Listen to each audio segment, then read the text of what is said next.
லீ கான்ஸோட இயக்கத்தில் ரெடியாக இருக்க திரைப்படம் தி மம்மி. நான் ரெகுலராக பல ஹாலிவுட் திரைப்படங்களை பார்க்குறேன், ஹாரர் திரைப்படம் பார்க்குறேன். எனக்கு எப்படி இருக்கணும், என்னப்பா எல்லா படத்துலையும் பண்ணதே பண்ணுறீங்க, எதுவும் புதுசாக பண்ணலையா? ஏன்னா பயம்புறுத்துறாங்க அவ்வளோதான். பட் அதை தாண்டி அதுக்குள்ளே ஒரு ட்ராமா இருக்குல்ல, அந்த ட்ராமா கரெக்டாக ஸ்டேஜ் பண்ணிட்டாங்கன்னா அவங்க கொடுக்குற அந்த எஃபெக்ட்ஸ், அந்த பயம்படுத்துகிற அந்த எஃபெக்ட்லாம் பயங்கரமாக ஒர்க் அவுட் ஆகும். அதுதான் நம்ம கதையோட கனெக்ட் பண்ண வச்சு, இப்படி ஒரு பேய் இருக்கும்ல, நமக்கும் ஒரு சில நேரத்தில் இந்த லைட்டெல்லாம் ஆஃப் ஆச்சு தானாகவே, இல்லை ஒரு சில சவுண்டெல்லாம் வந்ததுன்னா அந்த படத்தில் வந்த மாதிரியே இருக்கல, ஒரு மாதிரி பயமாக இருக்கல அப்படின்ற அந்த ஒரு ஃபீலை தரும்.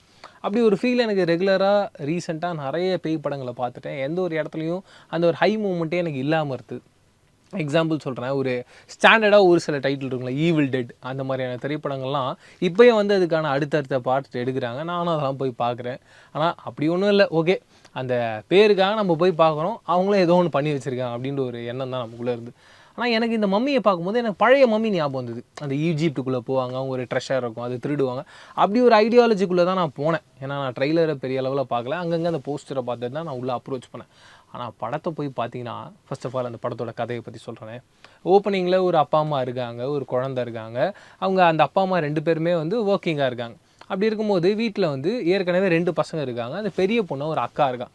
அந்த அக்கா வந்து ஒரு கார்டனில் வந்து விளையாடிட்டு இருக்கு. அந்த குட்டி குழந்தை, அந்த குழந்தைய தான் நான் அக்கான்னு சொல்கிறேன். அந்த குழந்தை வந்து விளையாடிட்டு இருக்கும்போது ஒரு மர்மமான ஒரு ஆன்ட்டி வந்து அந்த குழந்தைய பேசி வந்து அந்த வீட்டிலேருந்து எடுத்துகிட்டு போயிடுறாங்க.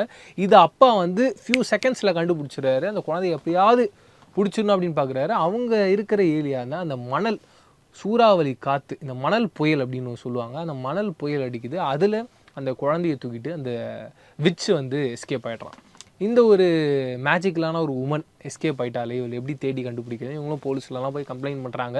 கிட்டத்தட்ட ஒரு 8 வருஷத்துக்கு மேலே ஆயிடுச்சு, இந்த குழந்தை கிடைக்கல. அதுக்கப்புறமாவும் இவங்களுக்கு இன்னொரு குழந்தை பிறந்து அந்த குழந்தை வளரவே செஞ்சிருச்சு. திடீர்னு ஒரு நாள் என்ன ஆகுது, ஒரு ஃப்ளைட் கிராஷ் நடக்குது. அங்கே வந்து ஒரு சவப்பட்டி இருக்குது. அந்த சவப்பட்டி திறந்தா ஒரு குழந்தை இருக்குது. அந்த குழந்தை உயிரோடு இருக்குது. ஆனால் அந்த குழந்தைக்கு மம்மி மாதிரி ஃபுல்லாக அந்த நூல் கட்டி விட்ருக்காங்க. என்னென்னே புரியல. அதுக்கப்புறம் அந்த குழந்தை யாருன்னு விசாரிச்சா 8 வருஷத்துக்கு முன்னாடி அந்த குழந்தை தொலைஞ்சு போச்சுல, அந்த குழந்தை ஆனால் இன்னும் உயிரோடு இருக்குது. எப்படின்றது தெரியல. இதே மம்மி மாதிரி கட்டி வச்சாங்கன்றது புரியல.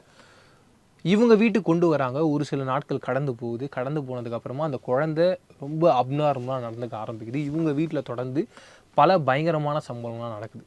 இப்போ டுவர்ட்ஸ் த எண்டில் என்னென்னா, நம்ம ஹீரோ அந்த குழந்தைக்குள்ளே குடிச்சிருக்க அந்த மம்மியை, அந்த பேயை எப்படி விரட்டுறாரா இல்லையா, இல்லை இந்த குடும்பமே ஓவராலாக அந்த பேயால் நாசமாவதா இல்லையான்றதான் இந்த படத்தோட கதையாக இருக்குது.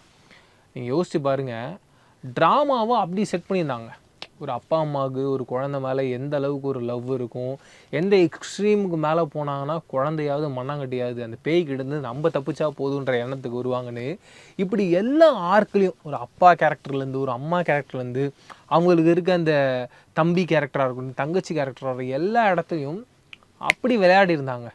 ஒரு ரைட்டிங்னா பர்ஃபெக்டாக இருந்துச்சு. எல்லா கேரக்டருக்கும் ஒரு கரெக்டான ஆர்க்கை கொடுத்து ரொம்ப கம்ப்ளீட்டாக இருந்துச்சு. ஒரு ட்ராமானா இப்படி தான் இருக்கணும்னு ஒரு ஃபீல் இருக்கும்ல, ஒரு ரியல் லைஃப்பில் இப்படி நடந்தால் இப்படி தான் ரியாக்ட் பண்ணுவாங்க அப்படின்ற ஒரு எண்ணம் நமக்குள்ளே வரும்ல, அதை கம்ப்ளீட் பண்ணியிருந்தாங்க. அது எனக்கு ரொம்ப பிடிச்சிருந்துச்சு. எனக்கு என்னென்னா, இந்த படம் பார்த்து முடிக்கும் போது ஒரு தமிழ் சினிமாவில் ஒரு பேய் படம் எடுத்தால் அப்படி இருக்கும்.